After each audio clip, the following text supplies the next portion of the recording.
इन काफिरों से कहो कि भला देखो तो, अगर अल्लाह तुम्हारे कान और आंखें छीन ले और तुम्हारे दिलों पर मोहर लगा दे तो अल्लाह के सिवा कौन सा माबूद है जो तुम्हें ये नेमतें फिर बख्शे। देखो हम किस किस तरह अपनी आयतें बयान करते हैं, फिर भी ये लोग रूगर्दानी किए जाते हैं। कहो कि भला बताओ तो, अगर तुम पर अल्लाह का अजाब बेखबरी में या खबर आने के बाद आए तो क्या जालिम लोगों के सिवा कोई और भी हलाक होगा।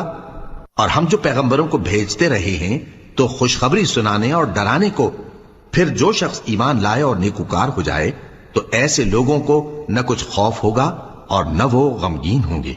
और जिन्होंने हमारी आयतों को झुटलाया उनकी नाफरमानियों के सबब उन्हें अजाब पहुंचेगा।